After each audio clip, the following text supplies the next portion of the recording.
오늘 우리가 나눌 하나님의 말씀은 야곱에게 주시는 주권적 축복 두 번째 야곱의 축복에 대해서 여러분과 함께 말씀을 나누고자 합니다.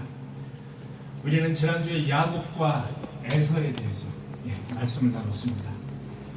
에서는 축복을 받을 수 있는 장자로 태어났지만 그 권리를 가볍게 여겨서 몇천 원짜리 팥죽 한 그릇에 그 장자권을 팔아먹고 말았습니다. 결국 에서는 하나님의 택하심에서 벗어나게 되었고 하나님이 약속하신 땅 가나안, 즉 이스라엘의 조상이 되지 못하고 결국 에돔 왕국, 성경에는 에돔 왕국으로 나와 있습니다. 에돔 왕국은 지금의 사우디아라비아 또는 요르단 그 근처에 이렇게 접해 있는 그런 에돔 왕국, 그러니까 지금의 아랍 쪽이라고 보시면 되겠습니다. 가나안 이스라엘 쪽 말고 아랍 쪽, 그쪽에 조상이 되었다, 이렇게 이제 보고 있습니다. 특히 이 에돔 왕국은 주전 1200년경 모세가 이제 출애굽을 하지 않습니까? 출애굽을 할 때 모세가 그 백성들을 이끌고 가나안을 향해서 갑니다. 가나안을 향해서 갈 때 그 에돔 왕국을 지나서 가면 길이 아주 평탄합니다. 꼴짜기 길이 아니고 이렇게 아주 평탄한 길로 갈 수 있어서 에돔 왕국으로 거슬러 올라가려고 에돔 왕국 쪽으로 갔어요. 그런데 이 에돔 왕국이 모세의 그 백성들을 철저하게 막습니다. 그래서 결국은 이스라엘 백성들은 에돔 왕국 평탄한 길을 가지 못하고 결국은 아주 험난한 그 꼴짜기 길을 향해서 그렇게 결국은 가나안을 향해서 가게 된 겁니다. 그래서 지금까지 이거에 대해서 그들 사이에는 감정이 좋지 않은 그런 사실입니다. 야곱은 차남으로서 장자권을 갖지 못하고 이제 태어났습니다. 하나님의 택하심을 그 대신 입어서 하나님의 축복을 받았고, 즉 가나안 이스라엘의 백성의 그 조상이 되는 그런 큰 영광을 누리게 되었습니다. 야곱은 주전 1830년경, 그러니까 지금부터 약 4000년경, 이삭의 나이 60세에, 아버지 이삭의 나이 60세에 어머니 리브가로부터 태어났습니다. 야곱은 앉아서 축복을 기다리지 않는 그런 적극적인 행동과, 그리고 야곱의 신앙은 할아버지 아브라함처럼 묵묵하게 기다리는 그런 신앙도 아니었습니다. 이삭처럼 순종파도 아니었습니다. 히브리적 사고는 기다림이 아니라 바로 행동에 있음을 보여준 최초의 신앙인이 바로 야곱이었다, 이렇게 평가를 하고 있습니다. 야곱의 신앙은 하나님의 약속한 축복을 기다리기보다는 쟁취하는, 투쟁하는 그런 신앙이었습니다. 그는 남을 속이기도 했고요, 비열하기도 했습니다. 그러나 일어나서 싸우고 행동으로 쟁취하는 그런 신앙인이었습니다. 기근과 전쟁이 많은 척박한 현실 속에서 피나는 노력을 하지 않으면 하나님의 축복이 현실화가 될 수 없다는 것을 여실히 증명하고 보여준 사람이 바로 야곱입니다. 야곱은 외삼촌 라반의 집에서 약 20여 년간 피나게 일을 했습니다. 가축을 먹이고 돌보면서 20여 년간 부인 4명을 얻었고 아들 12명을 얻었습니다. 많은 가축을 이끄는 큰 부자가 되었습니다. 야곱은 현실을 타개하고 원하는 것을 쟁취하기 위해서는 때로는 남을 속이고 때로는 아주 비열하게 굽신대기도 했습니다. 그러나 끈질기게 찾고 끈질기게 갈망하고 기회를 놓치지 않기 위해서 고군분투하고, 그게 바로 야곱입니다. 다중인격을 가졌다, 이렇게 이제 보고 있습니다. 야곱은 외삼촌 라반의 영향권에서 벗어나기 위해서 가족과 가축을 모두 이끌고 야반 도주를 합니다. 뒤늦게 이 사실을 안 외삼촌 라반은 야곱을 추적해서 야곱을 붙잡습니다. 그러나 야곱은 이렇게 당당하게 말을 합니다. 낮에는 내가 더위를 무릅쓰고 밤에는 추위를 당하면서 외삼촌을 위해서 내가 가축을 먹여서 외삼촌을 부자로 만들어줬지 않습니까? 내가 잘못한 것이 무엇이 있습니까? 이렇게 외삼촌 라반에게 항변을 합니다. 이 항변에 라반은 그만 오히려 수그러들고 갑니다. 순수하게 야곱을 도와줄 수밖에 없었습니다. 자, 이제 집을 향해서 고향을 향해서 야곱은 가고 싶은 마음입니다. 그래서 라반의 그 울타리에서 벗어나게 됐습니다. 자, 라반의 문제는 이제 깨끗하게 해결함을 받았습니다. 야곱은 이제 고향을 향해서 가려고 합니다. 그런데 남은 한 가지 중요한 문제가 있습니다. 그것은 형을 만나서 화해를 하는 그런 문제입니다. 왜? 형을 팥죽한 것을 속였기 때문에 가슴 속에는 그것이 응어리가 젖어 있습니다. 20여 년 동안 형을 보고 싶기도 하고 겁이 나기도 하는 것입니다. 왜? 형 에서의 성격을 잘 알기 때문에. 야곱은 우선 형에게 메신저를 보냅니다. 사람을 통해서 메신저를 보냅니다. 형 에서에게 최대한 존칭을 써줍니다. 그 전칭은 우리가 주 예수 그리스도로 할 때 주, 그 주, 영어로 the Lord, 그 주라고 아주 극존칭을 쓰면서 자신은 종이다, 자신은 서번트다, 이렇게 자신을 비하하고 형을 극존칭하면서 주께 은혜를 원하나이다. 여기서 주는 에서입니다. 주께 은혜를 원합니다. 쉽게 얘기하면 나 좀 받아주시고 용서해 주세요. 이런 이야기입니다. 그렇게 메신저를 보냅니다. 이 부분에서 우리는 야곱의 특유의 카멜레온 같이 변화무쌍한 그런 야곱의 성격을 우리는 볼 수가 있습니다. 성경 창세기 32장 3절에 보면 너희는 내 주 에서에게 이같이 말하라. 주의 종 야곱이 이같이 말하기를 내가 라반과 함께 지금 거류하며 지금까지 머물러 있었사오며 내게 소와 나귀와 양떼와 노비가 있으므로 사람을 보내어 내 주께 알리고, 여기서 내 주의 에서를 이야기하는 겁니다. 내 주께 알리고 내 주께 은혜를 받기를 원하나이다. 나를 용서해 주세요. 이 얘기입니다. 얼마나 한편으로는 비열하고 다중인격적인 그런 성격을 가졌는지 알 수가 없습니다. 6절에 보면 보낸 메신저 사자들이 야곱에게 이제 돌아와 야곱에게 이릅니다. 우리가 주인의 형 에서에게 이른즉 그렇게 에서에게 말을 해봤더니 그가 400명을 거느리고 주인을 만나러 오더이다. 야곱이 심히 두렵고 답답하여 자기와 함께 한 동행자와 양과 소와 낙타를 두 떼로 나누어 이르되 에서가 와서 한 떼를 치면 남은 한 떼는 피하리라 하고.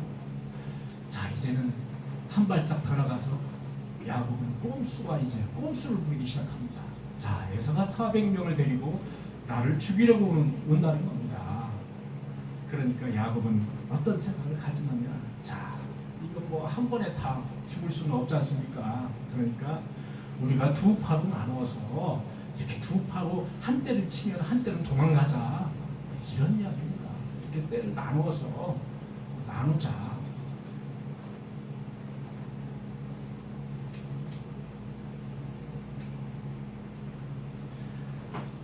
자, 이제 야곱은 할 수 있는 것은 하나님께 간구하는 방법밖에 없습니다. 야곱은 하나님께 울부짖으며 간구를 합니다. 우리는 여기서 야곱이 절대 주권자이신 하나님을 인정하고 그분께 간구하는 모습, 그 모습을 볼 수가 있습니다. 왜냐하면 야곱은 더 이상 이제 갈 데가 없습니다. 라반의 집도 나왔죠. 외삼촌의 집에서도 나왔죠.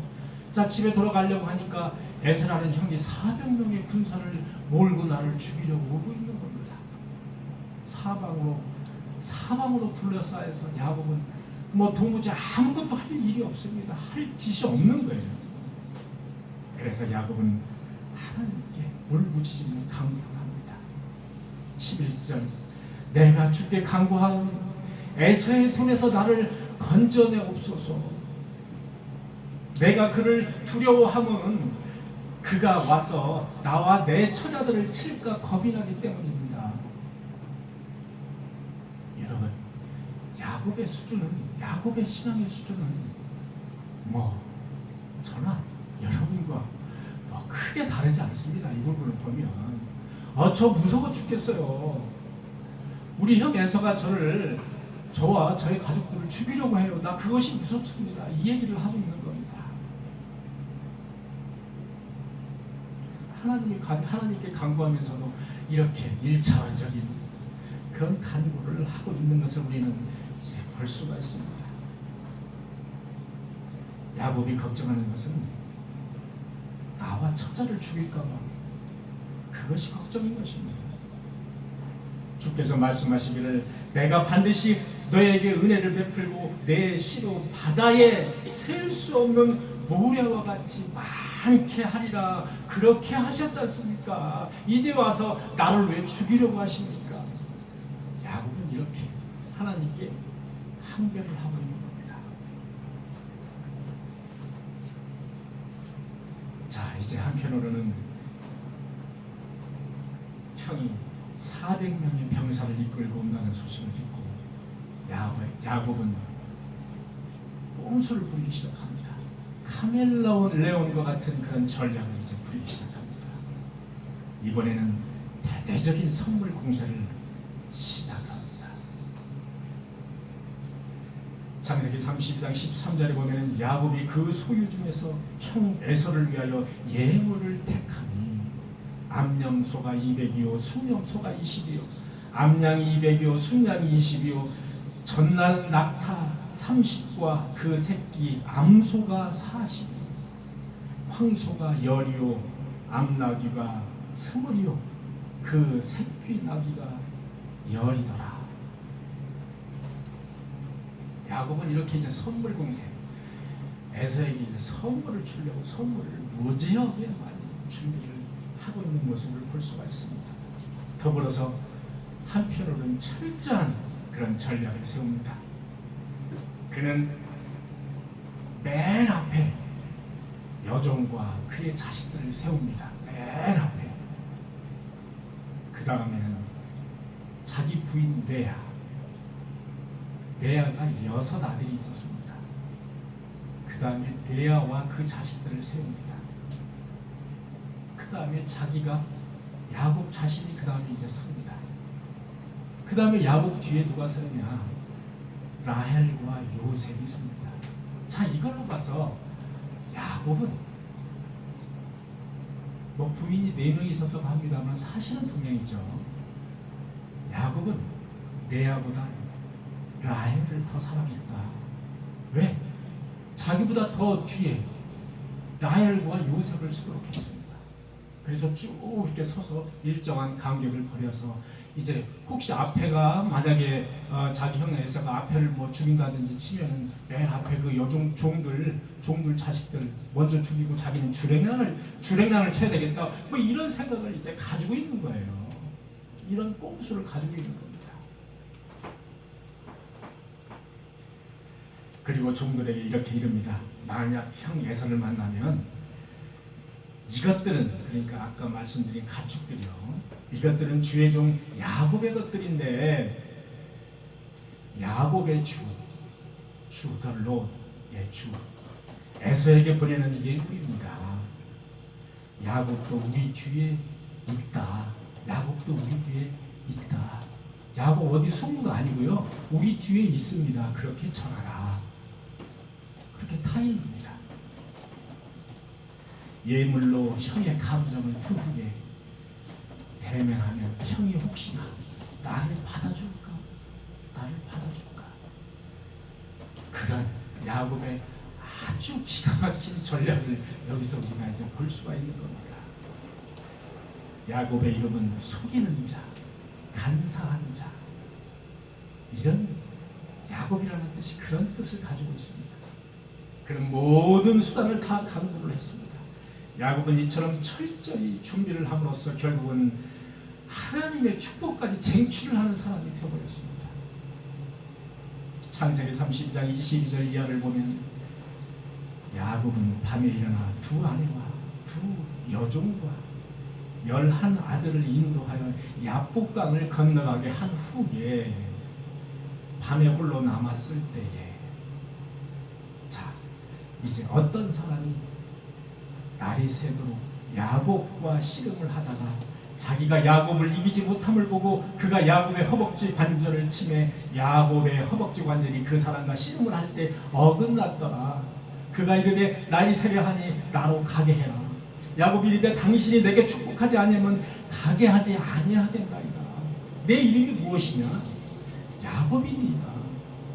내 이름을 다시는 야곱이라 부르지 아니하리라 이스라엘이라 부르라. 그러므로 야곱이 그곳 이름을 브니엘이라 하였습니다. 내가 하나님과 대면하여 보았으나 내 생명이 보존되었다 하더라. 이게 성경 말씀입니다. 자, 여기서 이제 몇 가지 중요한 사실을 우리는 알 수가 있습니다. 성경에는 어떤 사람이 이렇게 나옵니다. 어멘. 네. 어떤 사람이, 주어가 어떤 사람이라고 합니다. 그런데 이제 야곱이 그곳 이름을 브니엘이라 불렀다. 자, 브니엘이라는 이름의 엘 여호와 하나님이고요. 브니엘은 얼굴입니다. 여호와 하나님의 얼굴을 봤다. 그래서 브니엘이라고 야곱이 그 명칭을 한 곳입니다. 그곳을. 이런 걸로 봐서 이제 이 부분에 도대체 야곱이 누구와 씨름을 한 것인가, 이런 말씀을 전할 때 상당히 조심스럽습니다. 왜냐? 성경에는 딱 집어서 어떤 사람이 어떤 사람이 이렇게 지칭을 이제 하기도 했고요. 그다음에 이제 호세아서를 보면 유일하게 거기 이제 언급하는 대목이 있는데 거기에는 천사 그리고 하나님을 언급했어요. 그래서 어떤 사람인지 천사인지 그게 하나님인지 우리가 정확하게 야곱 씨름한 그 대상이 누구인지 정확하게 우리가 이야기하기가 매우 어렵습니다. 이 부분에 어떤 목사님들은 이제 하나님이라고 하시는 분도 있고요. 통칭해서 어떤 분은 예수 그리스도 성육신 하시기 전 그 예수 그리스도다. 왜냐하면 하나님은 우리가 눈 육안으로 볼 수 없는 분이시죠. 여러분들 잘 아시지 않습니까? 하나님을 만약에 육안으로 볼 때는 그 사람은 그 현장에서 즉사를 하게 되는 겁니다. 그래서 여기 이제 읽어보면은 어떤 말이 있냐면 내가 하나님과 대면하여 보았으나 내 생명이 보존되었다. 이렇게 야곱이 말하고 있는 부분을 이제 볼 수가 있거든요. 야곱은 철저하게 자기가 하나님과 대면해서 하나님과 씨름을 했다라고 지금 보는 거예요. 그런데 이제 정통적으로 신학자들이 여기에서 해석을 하는 부분을 보면은 하나님이라고 보기는 좀 무리가 있고 이 부분은 성부 하나님이 아니고 성자 하나님 예수 그리스도가 성육신 하시기 전에 그 바울에게 여러분들 신약에 보면 바울에게 보여주신 적이 있죠. 예수 그리스도가 분명히 바울은 예수 그리스도 얼굴을 봤다고 했습니다. 성경에 보면 그렇듯이 야곱도 성육신 하기 전에 성자 하나님을 본 것이라고 이렇게 이제 해석을 합니다. 이 부분은 야곱이 어떤 대상과 정확하게 씨름을 했다라고 딱 집어서 이야기하기는 어려운 부분입니다. 좌우지간에 창세기 32장 22절 이하를 보면 어떤 사람이 그렇게 나와 있는데요. 어떤 사람이 날이 새도록 야곱과 씨름을 했습니다. 씨름, 레슬링, 씨름을 했다 이겁니다. 자기가 야곱을 이기지 못함을 보고 그가 야곱의 허벅지 관절에 쳤다 이겁니다. 네. 야곱은 그 분을 어떤 사람 그 대상을 에게 붙잡고 가지 못하도록 한 것 같습니다. 가지 못하도록 껴안고 나에게 축복을 주지 않으면 당신은 가지 못합니다라고. 왜냐? 야곱은 지금 에사가 와서 자기를 죽이려고 하는 그런 아주 절체정맥 위기에 그런 있는 상태잖아요. 또 나를 보호해 주십시오. 나에게 축복을 내려주시지 않으면 당신은 못 갑니다 하고 생명을 걸고 야곱은 여기서 실험을 했다. 그렇게 표현을 하고 있는 겁니다. 그래서 그 어떤 사람, 그 대상은 자기가 졌다. 자기가 졌다. 내 이름이 무엇이냐? 내 이름은 야곱입니다. 그래서 그 대상이 말씀하시기를 이제부터 이스라엘이라 부를 것이라. 이는 하나님 및 사람들과 겨루어서 이겼음이니라. 이긴 자. 그래서 이스라엘이라 불러라. 이제부터 너를 이스라엘이라 부르겠다. 이렇게 말씀을 하는 겁니다.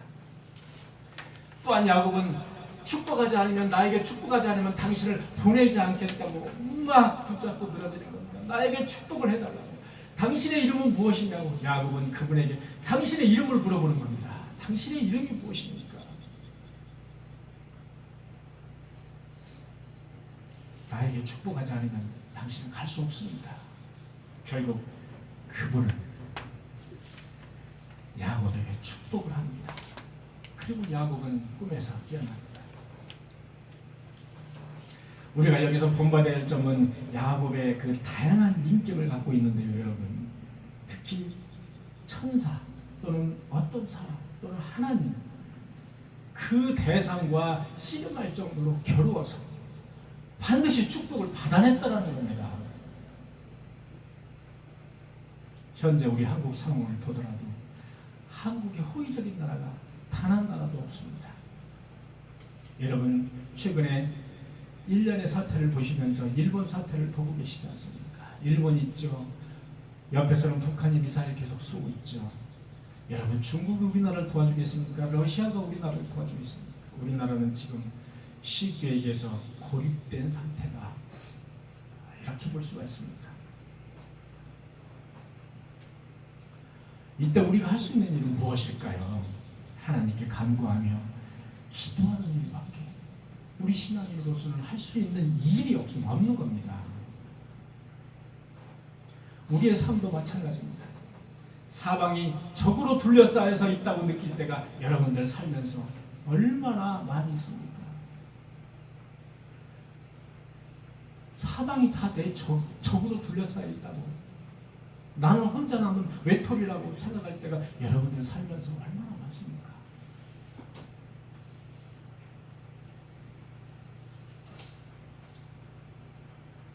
이럴 때 우리가 끈질기게 잡아야 할 그 대상은 누구일까요? 바로 우리를 위험에서 건져주시고 생명의 샘으로 인도해 주시고 축복의 샘으로 인도해 주시는 여호와 하나님이라는 사실을 저와 여러분들이 믿으시기를 간절히 축원드립니다. 야곱이 여기에서 보여주는 장면이 바로 핵심적인 장면 이 부분인 것입니다. 야곱은 형 에서를 대면해서 어떤 위험이 닥칠지 모르는 그런 위험천만한 그런 상황인 것입니다. 이럴 때 야곱은 끈질기게 하나님과 씨름을 해서 축복을 받아내는 그런 끈기 있는 그런 신앙인의 모습을 보여주고 있는 것입니다. 이것이 바로 오늘날 우리가 야곱을 통해서 본받아야 될 그런 신앙의 자세가 아닌가 그렇게 생각을 합니다.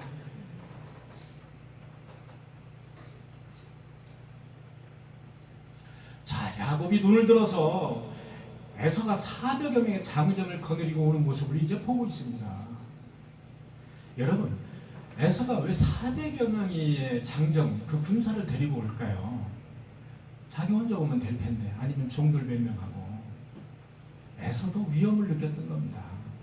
에서 역시 내가 혹시 이 저놈 사기꾼 같은 놈한테 내가 혹시 당할 수도 있지 않을까라는 어떤 그런 막연한 위험을 느꼈던 겁니다. 그래서 400명의 군사를 이끌고 야곱 앞에 나타났습니다.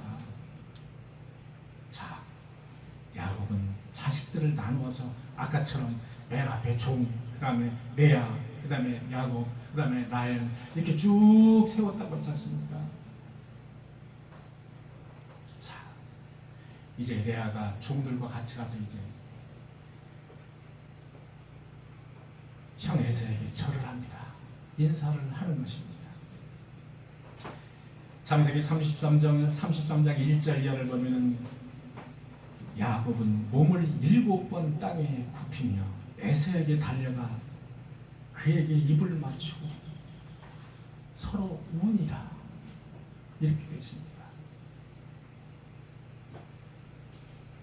자, 야곱이요 한 번만 저런 게 아니에요.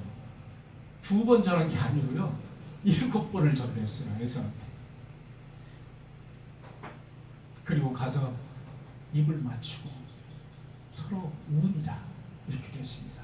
성경에 보면은 울다라는 표현, 이 울다라는 표현을 WEEP, weep, 이 weep이라는 표현을 썼습니다. 슬퍼서 우는 장면입니다. 또한 기뻐서 우는 장면. 어린아이들이 막 우는 것은 cry라는 그런 영어를 쓰죠. weep이라는 그런 단어를 썼습니다. wept, 울었다. 레아도 그의 자식들과 함께 절을 하고 그 후에 요셉과 라헬도 더불어 나와서 에서에게 절을 합니다. 에서가 물어봅니다. 내가 이렇게 많은 가족들이 있던데 그 가족들은 도대체 무엇이냐? 그랬더니 야곱이 뭐라고 얘기하는지 아십니까? 야곱이 이르되 내 주께 은혜를 입으려 하나이다. 자, 야곱은 정말 참 아주 어찌 보면 아주 비열한 사람이죠. 아니 팥죽 한 그릇이든 뭐 얼마든 간에 장작권을 샀지 않습니까? 그러면 좀 당당해질 수도 있잖아요. 내가 형이잖아요. 그런데 야곱은 에서를 내 주께 은혜를 입으려 하나이다. 이건 뭐 완전 극존칭입니다. 뭐 임금한테 쓰는 표현을 쓰고 있는 거예요. 33장 9절 에서가 이르되 내 동생아 내게 있는 것이 족하니 내 소유는 내게 두라.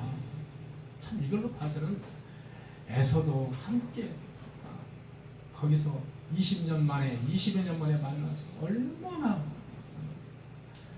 기뻤겠습니까? 야곱이 이르되 그렇지 아니하나이다. 내가 형님의 눈앞에서 은혜를 입었사오니 청하건대 내 손에서 이 예물을 받으소서. 내가 형님의 얼굴을 배운즉 하나님의 얼굴. 자, 여기서 한번 들어보면 더 이제 가관이에요. 내가 하나님의 얼굴을 본 것 같사오며 야곱은 여기서 이제 아부의 극치를 달립니다. 형 에서에게 이제 하나님의 얼굴이라고 이야기를 하는 거예요. 하나님의 얼굴을 본 것 같사오며 더 페이스 오브 갓 이렇게 나와 있어요. 하나님의 얼굴을 내가 본 것 같다는 거예요. 에서에게. 이거 완전히 그냥 아부의 극치를 달리고 있는 거예요. 여기에서 우리는 야곱의 다양한 그런 성격을 볼 수가 있습니다. 이것을 우리가 야곱의 단점이다 또는 비열한 인간이다 뭐 이렇게만 욕할 것은 아니죠. 야곱이 몇천 원짜리 팥죽 한 그릇에 장작권을 형 에서에게 샀죠. 예. 이제부터 에서가 동생이고 야곱이 형이어야 맞습니다. 그러나 성경을 보면 여전히 야곱이 동생이에요. 동생인 정도가 아닙니다. 거의 야곱은 서번트예요. 종이에요. 그리고 형 에서는 거의 왕이에요. 황제예요. 야곱은 여전히 형 에서를 무서워하는 존재로 여기고 있습니다. 끝까지 형인 것입니다. 이게 도대체 어떻게 된 일인가요? 일단 장작권을 샀는데 이거 뭐 어떻게 된 일입니까? 똑같지 않습니까? 그렇다면 성경과 야곱 말하는 이 장작권이라는 것은 무엇일까요? 물리적인 그리고 생리적인 장작권이 아니라 영적인 장작권, 영적인 축복의 장작권을 의미한다는 겁니다.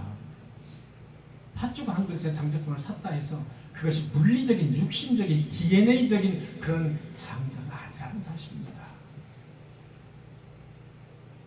하나님의 절대 주권의 행사는 한치의 오차도 없으신 분입니다. 하나님은 자기의 절대 주권과 그 섭리를 통해서 이 우주 만물을 이끌고 가시는 그 과정에 한치의 오류도 없이 실수하지 않으시면서 가시는 그런 절대 주권자이시라는 겁니다. 그분의 의지대로 역사를 이끌어 나가시는 그런 분이라는 사실입니다. 여러분 믿으십니까? 사랑하는 성도 여러분, 우리 모두는 하나님께 택함을 받은 그런 백성들입니다. 어려운 일을 당할 때에, 그리고 앞뒤가 꽉 막혀 있을 때에 하나님께 울부짖었던 야곱처럼 또 하나님의 축복을 위해서, 그것을 위해서라면 어떤 것도 양보하지 않았던 그런 야곱처럼, 그래서 하나님의 축복을 쟁취했던 그런 야곱처럼 우리도 야곱의 그 신앙을 본받아서 모두 축복을 받는 그런 저와 여러분들이 되시기를 간절히 소망합니다. 하나님은 실수하지 않으신다네.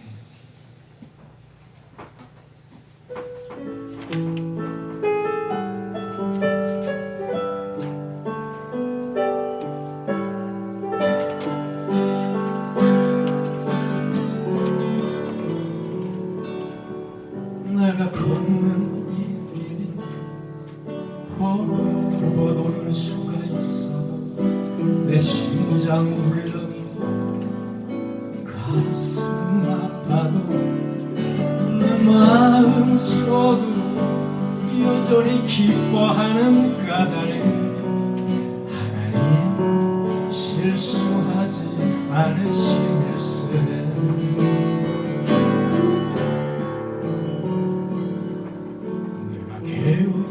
계획이 어떻나갈지 모르면 나의 희망 덧없이 쓰러질 수 있지만 나 여전히 인도하신 주님을 신뢰하는 까닭에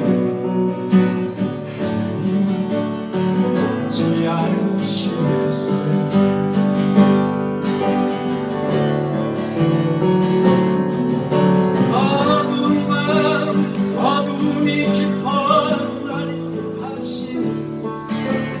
닳지 않을 것 같아 보여도 내 신앙 부여잡고 주님께 모든 것 맡기니 하나님을 내가 믿음일세. 지금 내가 볼 수 없는 것 너무 많아서 멀리 가물가물 어른거려 분명히 여호라 나 두려워 아니하리 만사를 주님께 내어 맡기리 차츰차츰 한계를 갖추고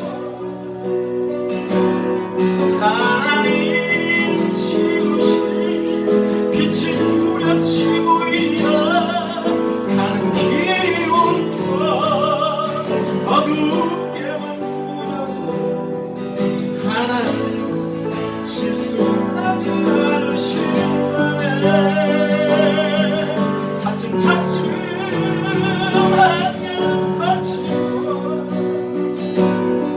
하나님 지으신 빛이 두렵치고 있나 가는 길이 없고 어둡게만 보여도 하나님 실수하지 않으신다.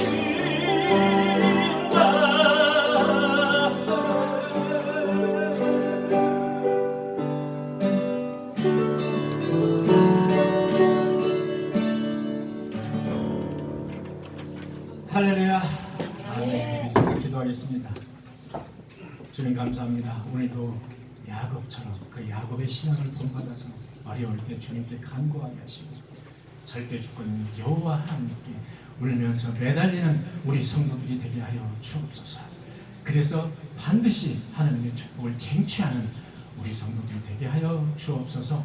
예수님의 이름으로 간절히 기도하옵나이다. 아멘.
할렐루야. 아멘.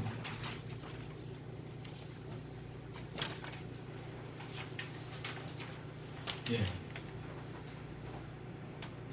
주님 감사합니다. 오늘 또 정성을 모아서 적은 헌금을 주님께 드렸습니다. 이 헌금을 통해서 60배, 100배의 결실을 얻게 하시고 하나님의 귀한 사역에 쓰여지게 하여 주옵소서. 예수님의 이름으로 간절히 기도하옵나이다.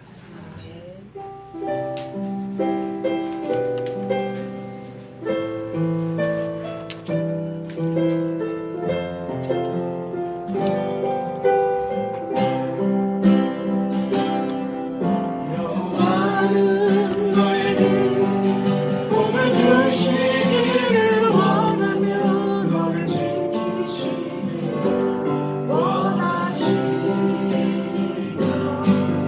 여호와는 그 얼굴을 너를 향하여 들으사 은혜와 평강 주시기를 원하노라. 여호와는 너에게 복을 주시기를 여호와는 너에게 복을 주시기를